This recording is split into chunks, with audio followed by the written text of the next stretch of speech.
La tuta se reserva su derecho a declarar. El jueves se definirá su situación jurídica. Llegan a México 5 expertos de la Comisión Interamericana de Derechos Humanos para investigar el caso Iguala. El presidente Enrique Peña Nieto inicia su gira de trabajo por Reino Unido. Se entrevistará con la reina Isabel II. El INE designa a Eduardo Garza Curiel como nuevo titular de la unidad de fiscalización. Marchan en Rusia tras el asesinato del líder opositor. Борис посвятил всю свою жизнь этому. Разоблачал преступников и открыто об этом говорил. Поэтому его ненавидели они.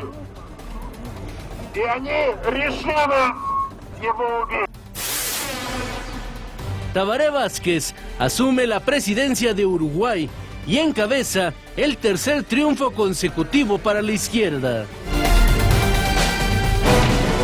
¿Qué tal? Muy buenos días, bienvenidos al Primer Café, inicio de semana, inicio de mes. Raimundo Riva Palacio, Paco Bundes, ¿cómo están esta mañana? Mucha información nacional e internacional. ¿Dónde quieres empezar, Raimundo?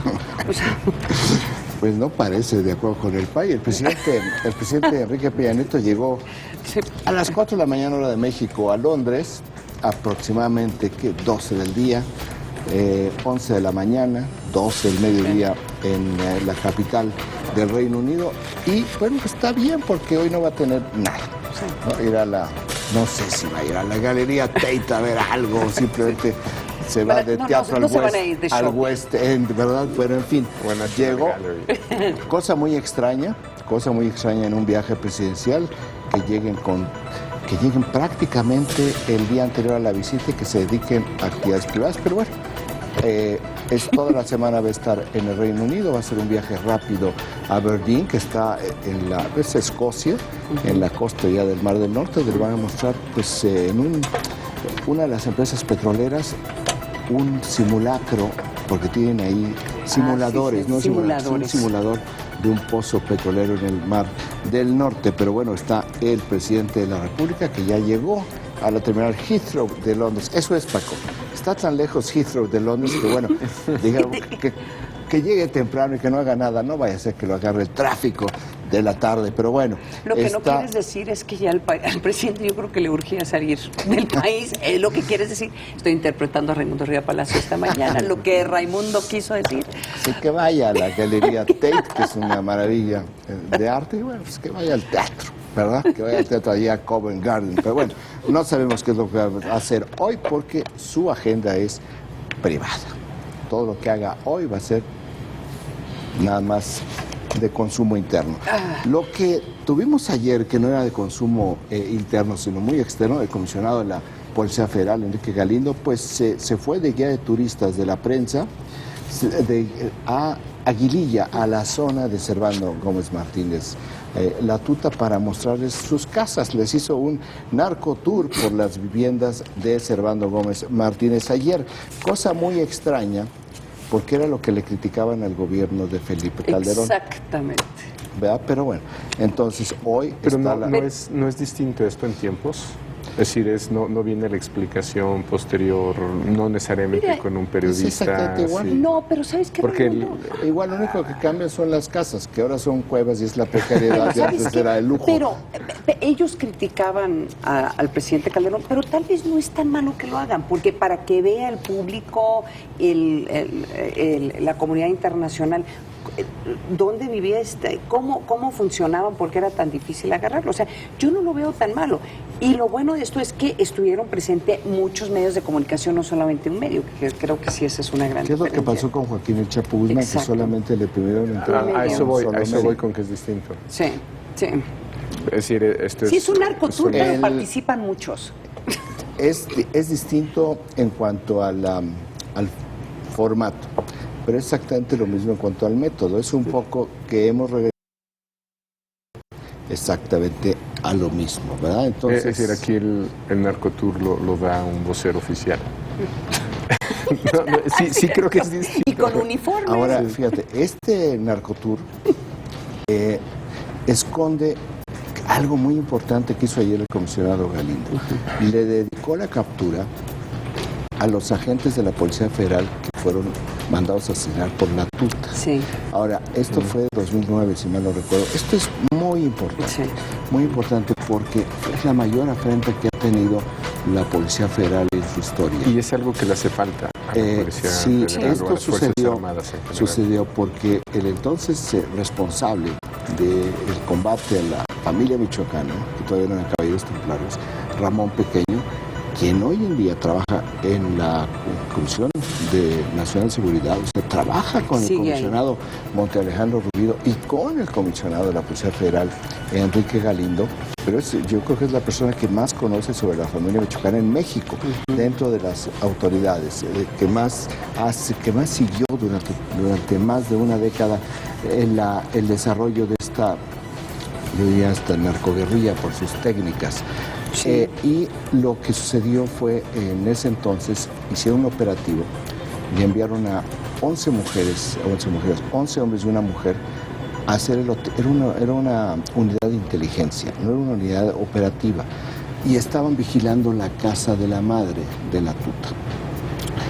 Los detectaron y la tuta envió a sus sicarios, quienes los detuvieron, los torturaron y los ejecutaron, los degollaron. Y todo esto lo videograbaron y lo subieron en YouTube. Ese video rápidamente se quitó de YouTube, no existe hoy en día ese video, pero fue de la manera brutal. Una afrenta. Fue una afrenta y fue brutal. De ahí... Perdón, que ese no está muy no hay mucha memoria sobre ese evento. Por eso me parece que el día de ayer, lo altísimamente rescatable es lo que dijo el comisionado Galindo sobre esto. Se lo estamos dedicando a nuestros compañeros, porque fue muy fuerte. Y en esa época se detuvo a la mamá de la tuta a la sazón. Fernando Gómez Mon dijo, déjenla en libertad, porque tenemos miedo a las represalias, y la dejaron en libertad. Sí.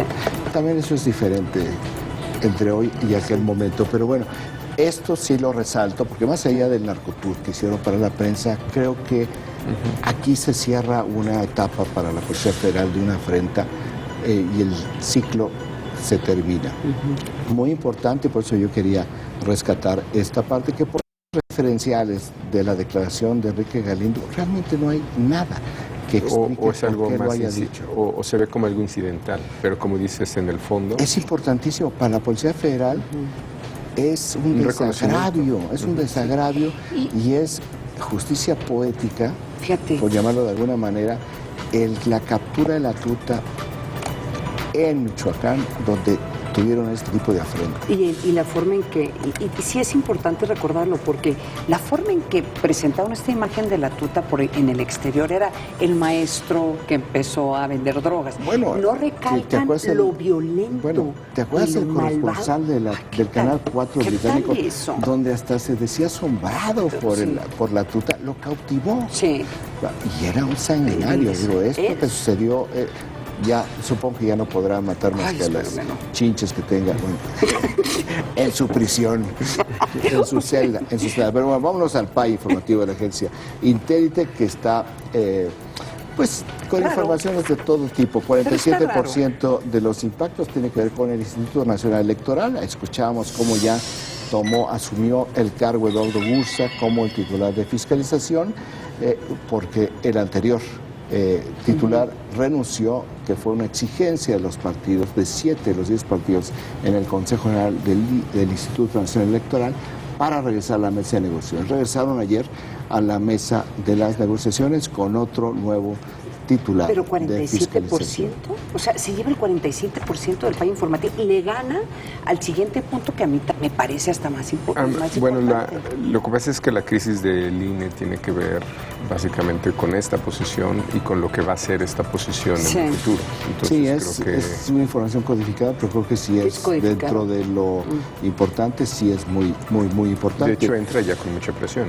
Hasta los consejeros, como Ciro Murayama, ya le empieza a hacer un exhorto a que revise cuentas, que casi como una especie de auditoría de lo previo. Sí, no fueron días perdidos, creo que fue un avance, a jalones, a tropicones, a gritos, pero creo que es un avance, y esto que menciona Paco es muy importante. Ya de entrada, pues haz de manera muy pulcra tu trabajo, pues sí vamos a tener otro problema. 30% de los impactos, un boletín de prensa de la presidencia sobre la visita del presidente Enrique Peña Nieto al Reino Unido y a Escocia. No, Irlanda. No, Escocia. ¿No va a ir a Escocia? Sí, Inglaterra y Escocia, sí, es Reino Unido. Sí, va a Aberdeen, no va a la capital, pero va a Aberdeen. Ir al Mar del Norte en invierno en Escocia es... Qué ganas de ir a ver esta instalación. ¿Quién lo va a acompañar? Sí, bueno, lo acompañan los secretarios de Hacienda, de Energía, de Economía, de Turismo y de Educación. O sea, realmente están los secretarios que van a tener una participación directa en la energía, no tanto en Inglaterra como en Escocia, pero Hacienda, Economía, es el Reino Unido uno de los 5 principales socios que tiene México, es el de segundo, tercero de mayor inversión, creo que es el tercero porque me parece que ya China lo superó. Va a haber la parte del turismo que siempre es muy intenso y va el secretario de Educación porque se van a firmar acuerdos educativos. Esa es la razón por la cual va Emilio Choifet acompañado al presidente. Va como invitado David López. ¿Por qué señalo que va como invitado? Porque hasta el viernes pasado era director de Comunicación Social de la Presidencia de la República y va como número 1 en su circunscripción como diputado plurinominal. ¿Tiene algún significado esa nominación para ustedes? Sí, para mí tiene muchos significados. Una es que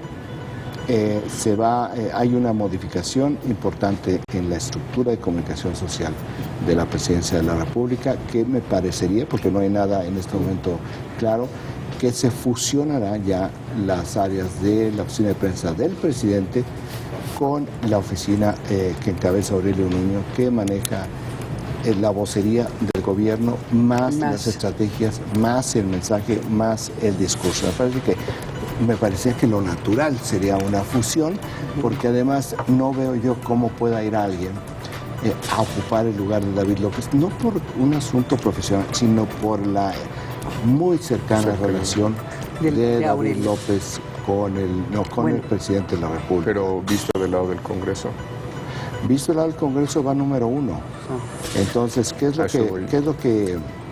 ¿cuál es el mensaje? Pues va una persona muy cercana al presidente, aunque nunca ha tenido una experiencia legislativa. Oigan, vamos a hablar sobre los pluris más adelante, porque no continuamos. Estamos hablando únicamente de David López. Perdón. 10% de los impactos, el cardenal Norberto Rivera en su homilía hace un llamado a defender a la familia. Por primera vez en muchas semanas no critican al gobierno federal. 7% de los impactos, algo de estas cosas, como dice Ana María, raras. Qué raras. Es un convenio sanitario entre la COFEPRIS y Polonia, muy importante. Que tiene el 7%. ¿Verdad? Cuando llegó el boletín separaron las prensas de los periódicos. Pero espérense, porque aquí falta este convenio de la COFEPRIS. No quiero decir que no sea importante, pero hay otros temas de mucho mayor relieve en términos de importancia o de interés general.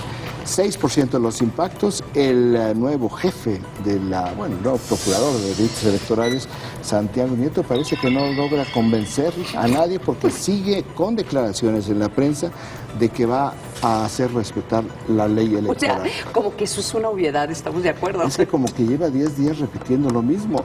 Bueno, en una de las primeras declaraciones creo que se advirtió sobre los 3 estados que son para el focos rojos. Creo que llama la atención la lista Tamaulipas, Michoacán y Guerrero. Guerrero a nadie, pero Tamaulipas creo que no estaba en el listado. Sí, pero ahorita sigue hablando de lo mismo. Entonces, bueno, a ver si a través de la repetición, como diría Goebbels, queda incubado en el cerebro. Entonces tenemos este pay informativo de la agencia que nos proporciona la agencia Intelite.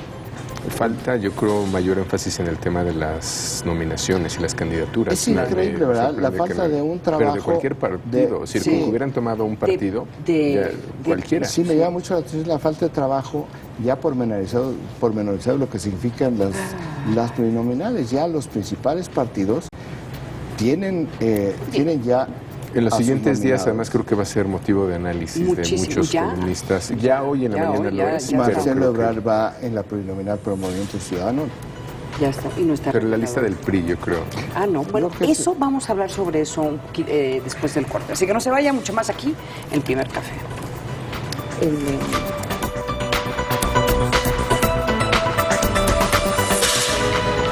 La Feria Internacional del Libro del Palacio de Minería y Círculo Editorial Azteca lo invitan a la presentación de Con la Luna de Testigo, de la periodista Ana María Lomelí. La cita es hoy a las 6 de la tarde en Tacuba número 5, Centro Histórico de la Ciudad de México.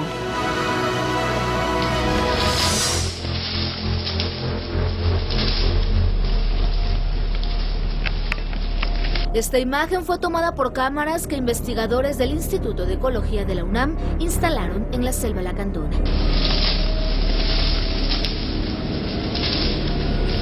Antonio es uno de estos investigadores. Es biólogo de profesión y busca obtener su doctorado con un estudio sobre la población de jaguar que habita en el sur de México.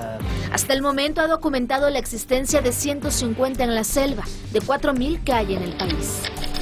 Nos cuenta que la importancia de la pantera onca, nombre científico de esta especie, va más allá de una cultura que lo ve como deidad. También contribuye a mantener el equilibrio ecológico de la región. Al ser el mayor depredador de los ecosistemas de América, este felino regula las poblaciones de venado y pecarí. Si las poblaciones de sus presas crecieran, también estos podrían sobredepredar sobre semillas, sobre plantas. Pocas palabras, si se conserva el jaguar, se conserva la selva. Muy difícilmente nosotros nos podríamos enfocar en hacer un plan de recuperación para todas las especies que existen, por ejemplo, en el sureste de México, ¿no? Sería prácticamente imposible en términos logísticos y en términos económicos, ¿no? Pero si nosotros nos enfocamos en una especie emblemática como es el jaguar, que aparte que nosotros, por lo que sabemos, tiene requerimientos ecológicos muy específicos, es decir, se requieren de conservar grandes extensiones de selva para mantener poblaciones viables de jaguares. Entonces, esto se vuelve una herramienta muy efectiva de conservación, ¿no? El jaguar tiene un comportamiento territorial nómada, es decir, en un año se mueve en zonas de hasta 40.000 hectáreas. La reducción de ejemplares se debe a la devastación de su hábitat o a que los matan. A los jaguares no les queda más remedio que depredar sobre el ganado doméstico. Y bueno, como representa una pérdida para las familias en las comunidades rurales, pues la solución que tienen ellos es matar al animal. En los últimos 100 años, la población de jaguares se redujo a la mitad. Si no revertimos esta tendencia, la especie podría extinguirse en pocos años. Carla Hernández, Proyecto 40.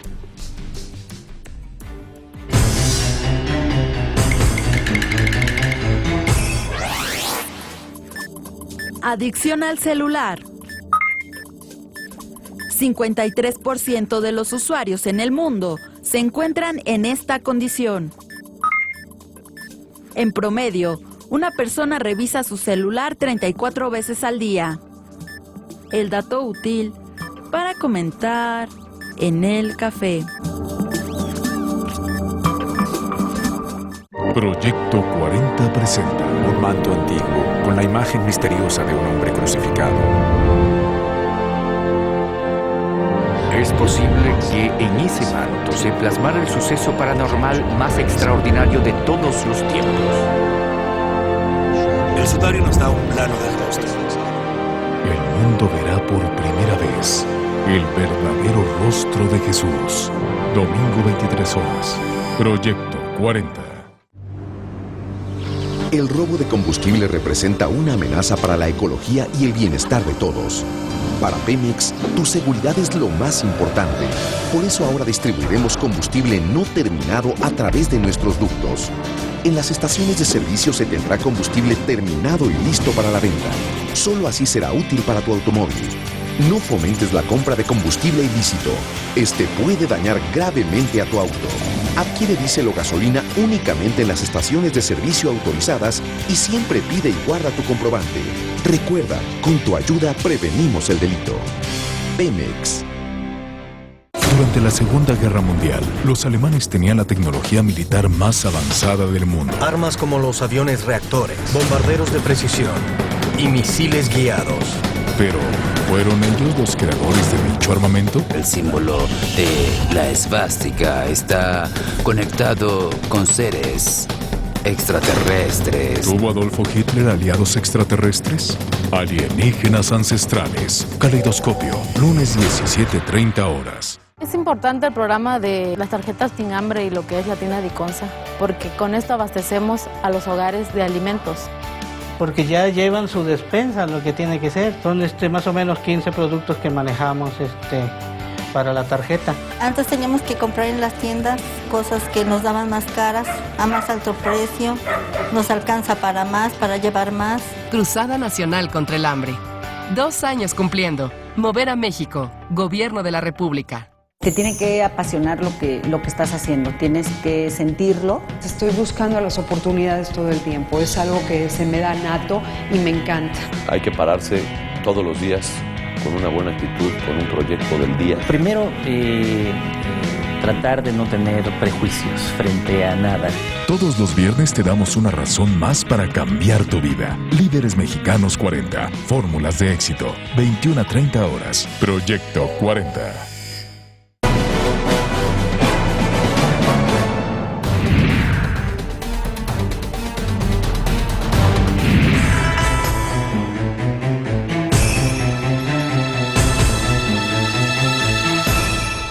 Se necesitaron varios meses de investigación para detener a Servando Gómez Martínez, alias La Tuta, líder de los Caballeros Templarios. Pero, finalmente el pasado viernes, este fue capturado en una casa marcada con el número 49 de la calle Fidencio Juárez de la colonia Tenencia, Morelos, en Morelia, Michoacán. Se alertó al grupo de operaciones especiales, quienes lograron la detención de Servando Gómez en el momento en que salía del inmueble referido portando una gorra y una bufanda con la que intentaba disimular su identidad. Fue una acción discreta en la que no se realizó ningún disparo. Ante el temor de que fuera rescatado, el gobierno federal decidió implementar un fuerte operativo para su traslado a la Ciudad de México, que duró casi 12 horas. Debido a que tendría que pasar por zonas donde los caballeros templarios tienen fuerte presencia, se montó vigilancia por tierra y aire, que incluyó puntos de revisión visual y contención de tráfico en la carretera México-Morelia vía Toluca. Además de cambios de guardias, quienes tenían la orden de no entablar ningún diálogo con el detenido. Para disfrazar la operación, la PGR y la Secretaría de Gobernación montaron un falso resguardo en la Seido y difundieron versiones de que se encontraba declarando en el centro de mando de la Policía Federal en Iztapalapa. Pero la tardanza se debió a que los camiones blindados de la Policía Federal, conocidos como Rhinos, redujeron su recorrido a 40 kilómetros por el personal y el armamento que llevaban. Mientras, la Policía Federal desplegó a sus unidades como si se tratara de un operativo vacacional, donde en cada caseta se colocaron vehículos detectores con rayos X y gamma. Después de especular con la hora en que se llevaría a cabo la rueda de prensa que diera a conocer datos de la detención, el vehículo blindado que llevaba a La Tuta ingresó a la zona de hangares del aeropuerto capitalino. El detenido quedó a disposición de las autoridades en cumplimiento a la orden de aprehensión liberada el 27 de diciembre de 2006. Esto por su probable responsabilidad en los delitos de delincuencia organizada y contra la salud. La Tuta fue ingresado a la prisión de máxima seguridad de Almoloya de Juárez, en el Estado de México. Sin embargo, se negó a declarar y solicitó duplicar el plazo para que se defina su situación jurídica, por lo que será hasta el próximo jueves, cuando el Juzgado 4 de Distrito en materia penal defina si le dicta auto de formal prisión. Pero para algunos especialistas, la detención de Gómez Martínez no debe ser motivo de celebración. Consideran que si bien es el fin de los Caballeros Templarios, existen numerosas razones por las que podría incrementar la violencia en Michoacán. En primer lugar, los analistas opinan que esta organización habría ejercido control sobre la delincuencia común en el estado y los homicidios debían ser aprobados por ellos. En segundo lugar, su caída puede haber creado un vacío de poder y otros grupos criminales han estado buscando aprovechar las ventajas de este territorio desde hace años, en particular el Cártel de Jalisco Nueva Generación. En tercer lugar, el aumento de la violencia se puede desencadenar debido a que consideran que no se ha enfrentado el principal motor de la economía criminal en la región, es decir, las drogas ilegales. Regresamos con nuestros analistas a la mesa de El Primer Café. Interesante la nota de nuestra compañera, porque yo le agregaría no solamente es el tráfico de drogas ilegales, sino el tráfico en minería, que también le estaba dando muchísimo rédito a estos grupos criminales. Tú escribiste hoy, Raimundo, una opinión para El Financiero sobre pues la tuta y lo que sigue. Bueno, de alguna manera se dice aquí, y hay cosas que no están muy claras. Estaba ya desarticulado. El cártel de los caballeros templarios, hay que decir, era la familia, era la empresa en el año 2000, era un grupo de michoacanos que se organizaron para defender a los michoacanos de los Zetas. Así es como comienza el cártel del Golfo. Evoluciona y se convierte en un cártel en sí mismo allá por el 2005, que se llama la familia michoacana. La familia michoacana generó tanto conflicto y llevó la guerra a Michoacán, allá por el 2009, que la marca de la familia michoacana empezó a desgastarse, empezaron a perder mucho apoyo social. Es muy importante, la familia michoacana es un cártel sui generis, por la forma como se estructuró a través de escuelas de adoctrinamiento, centros de superación personal, inyectaron aspectos teológicos, religiosos, infiltraron organizaciones de derechos humanos, organizaban marchas ellos mismos en las calles, se fueron mezclando, tenían una estructura compartimentalizada, que es una estructura más bien guerrillera, no de cárteles. Era muy complicado por la base social que se fue erosionando cuando empieza a generarse la guerra dentro de Michoacán. Y ahí viene la parte más dura de la guerra contra el narcotráfico de Felipe Calderón, y empiezan a caer algunos líderes, algunos jefes, algunos muy importantes, como el jefe de sicarios Arnoldo Rueda, apodado La Minsa, que era sanguinario. Y luego, cuando allá por el 2011, se desintegra finalmente la familia michoacana y renace de las cenizas con dos personas. Una, Enrique, el Quique Plancarte, y el otro es Servando Gómez Martínez. El Quique Plancarte ha sido una figura importante dentro de la familia michoacana porque él era el responsable de las relaciones con los políticos y con los medios. Era como el director de comunicación social de la familia michoacana.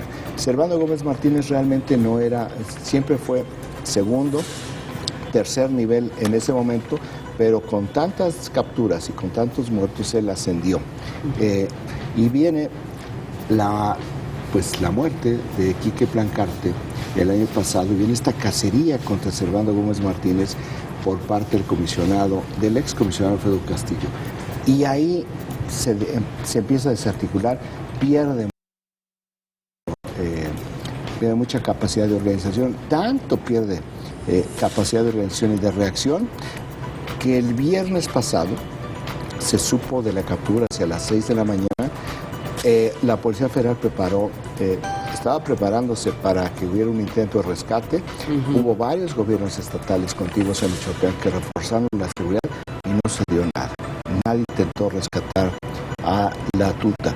Cuando detuvieron a el Minsa, Arnoldo Rueda, hubo un combate contra el convoy de la Policía Federal de más de 2 horas para tratar de rescatarlo. Al final no pudieron.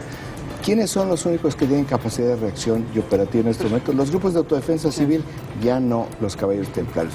¿Esto qué significa? Que no era muy importante, como dijo el secretario de Gobernación, era muy importante, y yo creo que la importancia de la captura de la tuta no tiene que ver tanto con su capacidad ya operativa en el negocio, sino con lo que significaba con un cierre. El cierre y al ser una persona tan mediática. Entonces parece una burla permanente al gobierno federal decir, miren, está llegando la prensa extranjera y ustedes no pueden poner. Ahora, él fue más mediático por los caballeros templarios, incluso el nombre es muy mediático.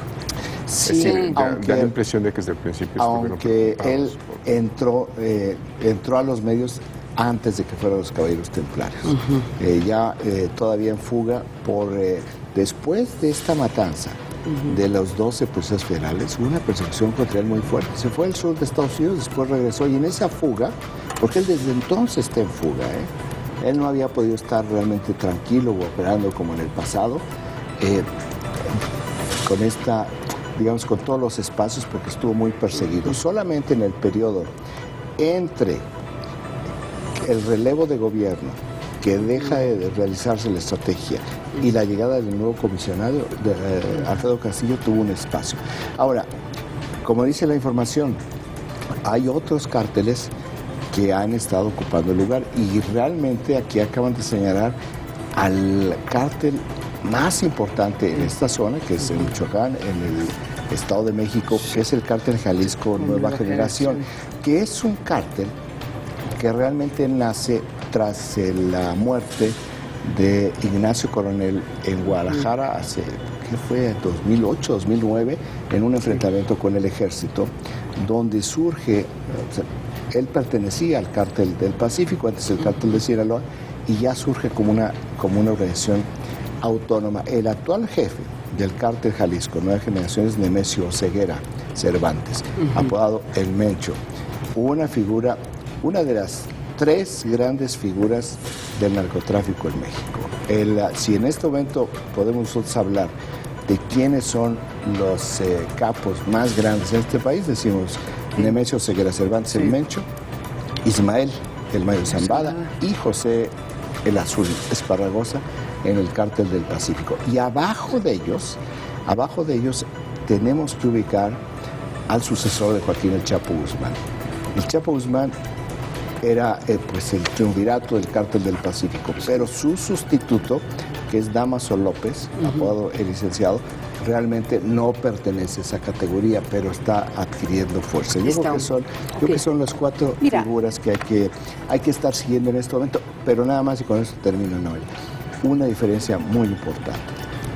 Ninguno de ellos utilizan la violencia como un recurso o como un método. Esto es muy importante porque la razón por la que se incrementó la violencia es por la guerra entre los cárteles, porque también cambiaron los incentivos.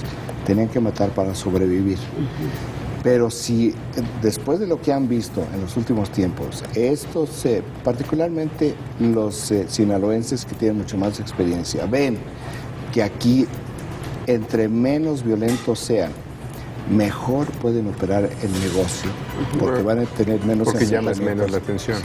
Ese es el problema que tuvo la tuta, era demasiado público. Mira, ahora, el tema también para el gobierno federal debería de ser, y a veces siento que el gobierno no explica con claridad cuál es el objetivo. El objetivo debería de ser asegurar que todas estas organizaciones, más que un problema de seguridad nacional, sean un problema de seguridad pública, o sea, que no tengan control absoluto sobre ciertas regiones del país.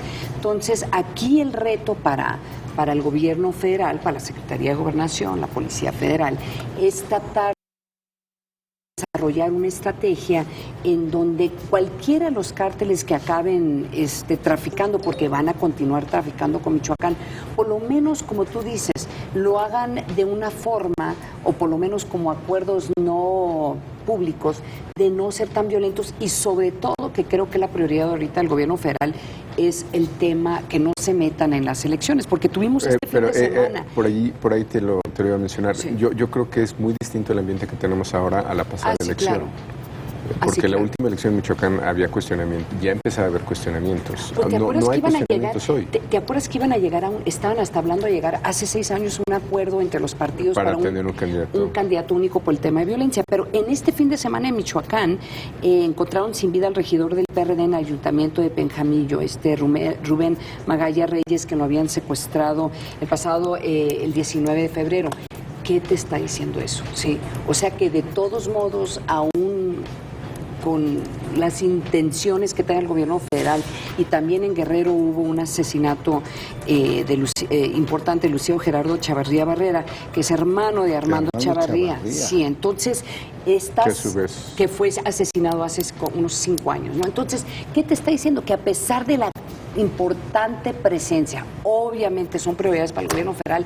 Ahora estamos viendo que están matando a personajes importantes dentro de la política local. Entonces, aguas, ahí están los Pero focos tal vez en la rojos. dinámica social o en la parte de enfrentamientos, que creo que a lo que te refieres, probablemente luego de esta aprehensión yo creo que se esperaría mayor calma o menos violencia en lo genérico. No hablo de los magnicidios o de los... De hecho, yo creo que Michoacán se ha vuelto mucho menos violento del último año. Así es. Tú dabas un dato importantísimo. Bueno, en mi microcosmos, nosotros ya podemos hacer estudios de opinión en Michoacán que no se podía. Bueno, llegaron a secuestrar encuestadores. Entonces, bueno, este es como un indicador, si tú dices pequeño, pero es un indicador, pero también hemos visto un repunte en la economía. Habla de que hay menos presión, hay menos cobros de protección, hay menos extorsiones. Se está recuperando. Se acaba el narcotráfico. El narcotráfico no se acaba aquí ni en ninguna parte del mundo. Aquí un poco la gran... Es cómo se va a administrar. Exacto. Y cómo el mitigar asunto los de la efectos. violencia, ¿verdad? En Japón, pues hay un acuerdo no escrito con la yakuza, con la mafia. Ustedes violencia en las calles, cuidan las calles y se quedan con el juego y la prostitución. Sí.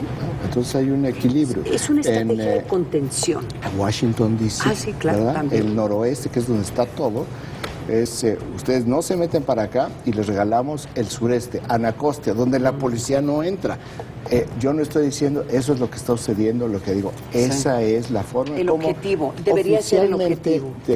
Parafraseando al presidente Barack Obama, administran. Es un cambio en la estrategia. El presidente Obama cambió la parte policial por una parte de prevención. Vamos a ver.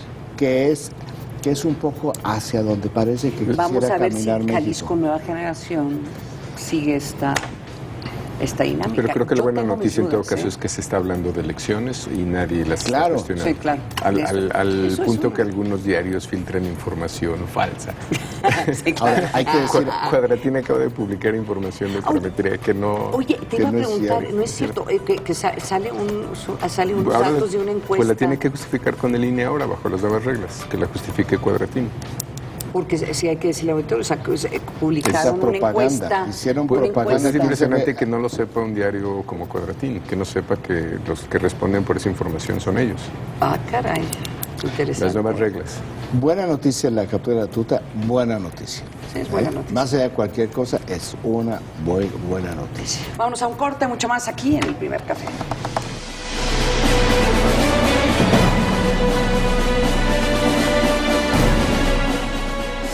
Poemas que ayudan al ser humano a involucrarse en un profundo análisis sobre el amor o la muerte. Jaime Labastida presentó una nueva edición de su libro El amor, el sueño y la muerte en la poesía mexicana en la Feria Internacional del Libro del Palacio de Minería.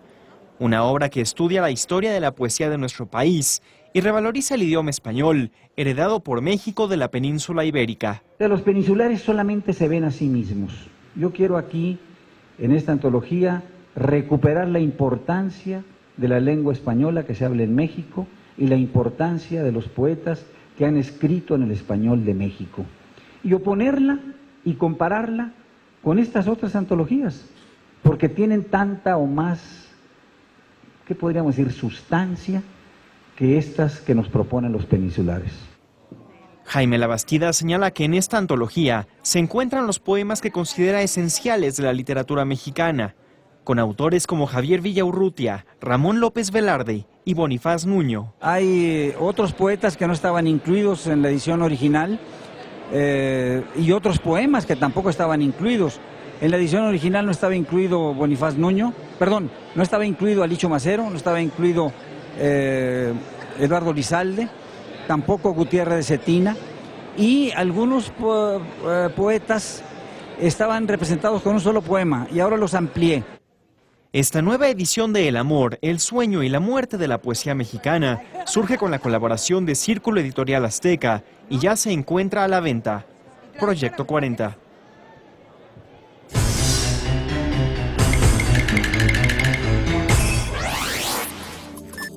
Adicción al celular. 80% de los usuarios duermen con el dispositivo móvil. 70% se aleja de todo lo que le rodea. El dato útil para comentar en el café. 5 mentes intelectuales.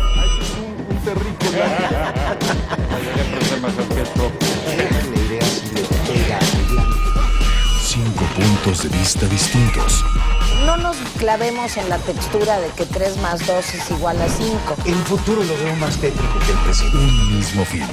Debatir. Bienvenidos a su programa Reporte Rever. En este programa el propósito es cuestionar. Viernes 21:45 horas. Proyecto 40. Más clínicas y hospitales. Mejor tecnología. Más enfermedades de alto costo atendidas. Hoy el Seguro Popular ya cuenta con más de 57 millones de afiliados. En 2 años se han invertido 12.900 millones de pesos para atender también enfermedades de alto costo. Y este año vamos por más. Con acciones que te benefician, estamos moviendo a México. Mover a México. Gobierno de la República. Logramos la meta. Gracias a ti seguiremos luchando por la batalla contra el cáncer de mama. Fundación Digna para Todos es apoyado por el pueblo de México con 6.300.000 pesos. 44.100 mastografías gratuitas. Lo que hemos logrado. Unidos, hacemos más. Movimiento Azteca y su carne. Central en marzo es Kate Middleton, víctima del fantasma de Lady Di. Revista Central. Cómprala ya. Lo primero que ven en ti es esto. Tu rebeldía, tu música, tu seguridad, tu moda, tus gustos, tu look. Y lo que también deberían de ver es lo que hay detrás de esa imagen. Lo que importa está en tu cabeza. Lee 20 minutos al día. Consejo de la Comunicación, voz de las empresas.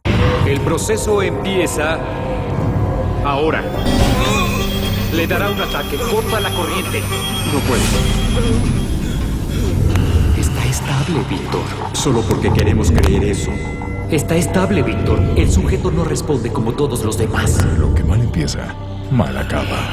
¿Dónde estoy?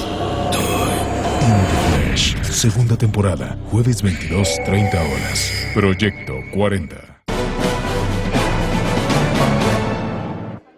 Aprobado en lo general y en lo particular.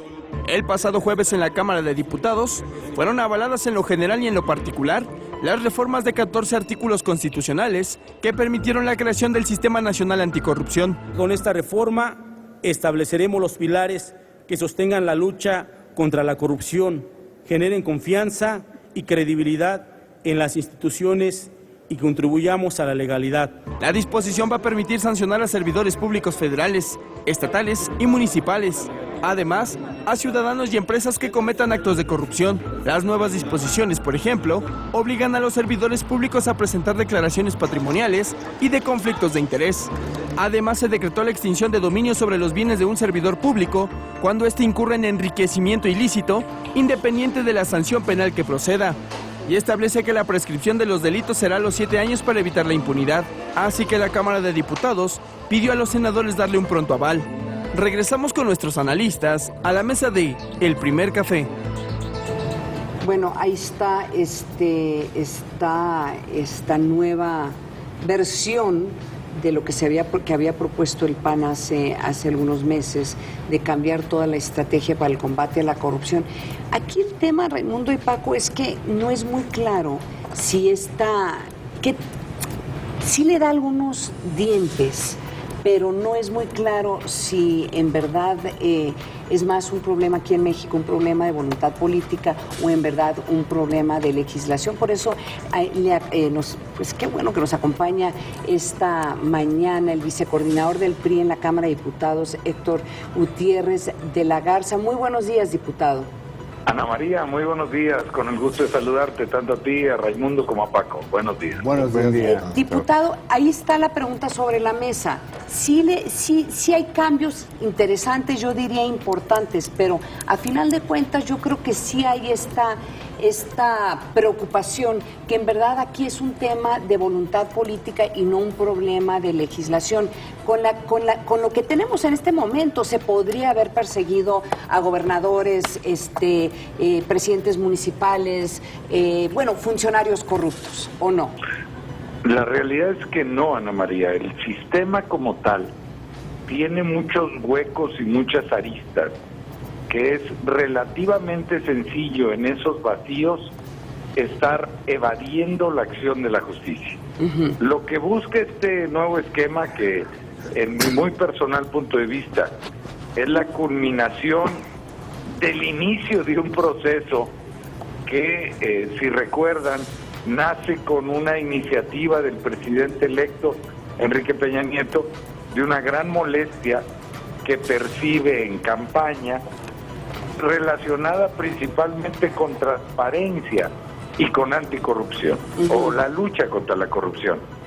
Y bueno, se pudo concretar un esquema en el cual partiéramos de 4 pilares principales, que es una auditoría superior de la Federación, que puede actuar en tiempo real, que ahora no tiene que ir con las contralorías para empezar las revisiones, que puede empezar la revisión el próximo 1 de enero del 2016, la del 2015, sin tenerse que esperar a que llegue la cuenta pública, que los informes individuales o informes especiales se van a recibir no en febrero, sino prácticamente en el momento en que son emitidos, y ir agilizando de manera directa el desahogo de sanciones como de resarcimiento hacia la hacienda pública.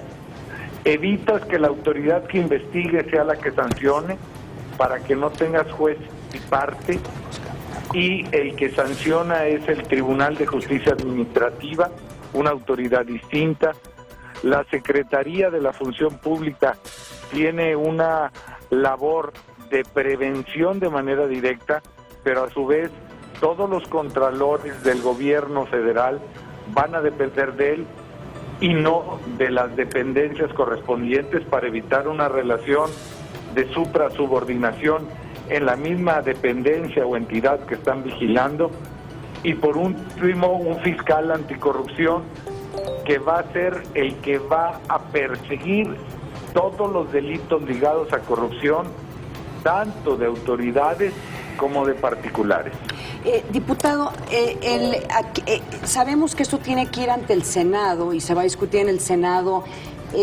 ¿Hay algunos indicios de que en el Senado se vayan a hacer cambios importantes a lo que ustedes aprobaron? ¿Y cuáles son los tiempos?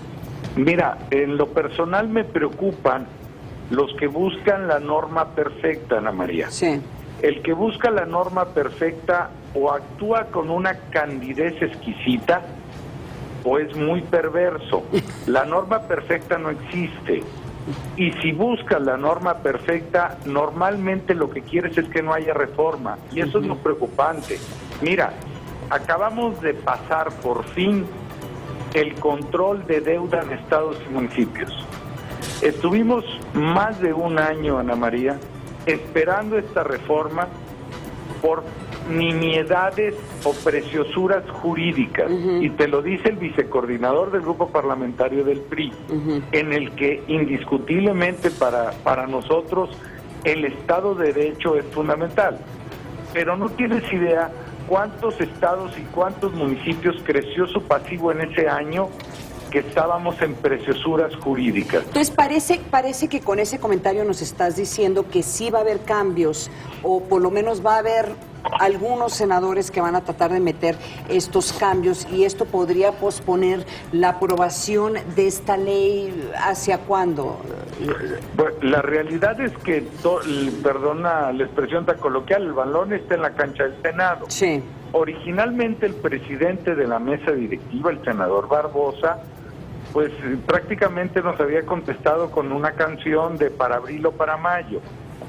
Posteriormente reconsideró. Tengo entendido que hubo un diálogo hacia el interior de los senadores y tal como lo ha manifestado el coordinador Gamboa, grupo parlamentario del PRI, es un asunto que es de suma importancia para el Senado de la República.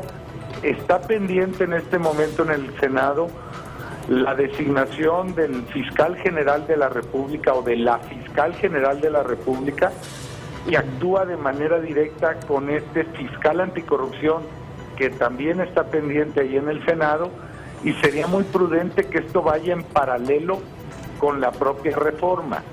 Hoy en la mañana me topo con algunas apreciaciones del senador Ríos Peter que no comparto y que creo que se está yendo a un extremo con la finalidad que esto no avance. Y los únicos beneficiados son aquellos que actúan del lado de la corrupción. Entonces hay que tener cuidado que esas buenas intenciones no se vayan a traducir en beneficio para una mayor liberalidad de la corrupción. ¿Cómo estás, diputado? Héctor, te saluda Paco Abundis. Gusto saludarte. Muy buenos días. Muy buen día. Saludarte. Me llamó la atención una declaración de Mario Fabio Beltrones diciendo que este no era un tema electoral. Y a mí me parece que lo es y no está mal que sea electoral. Es decir, quien hay, digamos, más de una bandera aquí. Primero Acción Nacional propuso el tema, ustedes lo retomaron, pero no deja de tener una connotación electoral y yo creo que eso no tiene nada de malo. ¿Por qué negarlo? ¿O cuál sería tu opinión sobre esta declaración? Mira, viene de un discurso que además lo pronunciamos en la Cámara. Tanto mi coordinador Beltrones como los demás involucrados, los demás propios coordinadores, porque era muy sencillo que en este tema se tomaran dos puntos en lo particular. Uno, sacarle raja electoral, que implica el estar retrasando la aprobación de algo que ya es urgente, y por otro lado, tomar posiciones irreductibles. En su momento Acción Nacional tomó una posición irreductible que no compartíamos y seguimos sin compartir, como es que el secretario de la Función Pública sea ratificado por el Senado. Pero si lo que implicaba era negociar ese punto en lo particular para que la reforma avanzara, bien valía esa negociación. Entonces, a eso es, en mi muy personal punto de vista, a lo que está haciendo referencia Mario, que no porque estamos dentro de la etapa electoral, las cosas no se avancen y estemos vuelta y vuelta en el mismo punto. Porque lo más preocupante, repito, de todo esto es que los beneficiados de que esta reforma no avance son aquellos que actúan del lado de la corrupción. Diputado, si la Contraloría Interna no es la que investiga en un principio, ¿no se puede convertir en una herramienta que sea una cacería de brujas contra funcionarios públicos? No, en lo absoluto. Mira, nuestro comentario de por qué pensábamos en su momento que la Secretaría de la Función Pública no debía ser ratificada por el Senado es porque es una Contraloría Interna. No es lo mismo el Procurador General de la República, que defiende los intereses de la sociedad y que por una razón lógica tiene que pasar por el Congreso de la Unión. El Contralor de la Cámara de Diputados, el Contralor de los senadores, habría que preguntarle a los senadores quién designa a su Contralor. Son los propios senadores, como lo hacemos los diputados, y no hay ningún otro poder que no lo ratifique o no lo valide. Pero repito, si con eso puede avanzar la reforma adelante, y eso ya está votado. Inclusive hago la mención de los acercamientos que hubo necesidad de dar con la intención de que esto avanzara. Esto ya está votado. Pero, diputado... Y además esta reforma, perdón la interrupción, fue votada con el 94% del total del quórum de la Cámara. Sí, pero ya sabemos cómo se hacen los acuerdos políticos en las cámaras. Y no es tanto el nombramiento, sino el papel de las Contralorías Internas, porque dice que ya no son las Contralorías Internas las que inician la investigación. No, sí lo inician, no necesariamente. Tienen inclusive, si ellos no denuncian un delito o no concluyen la investigación, tienen responsabilidad. Ahora haz de cuenta que ahora tenemos dos ventanillas. Tanto la Auditoría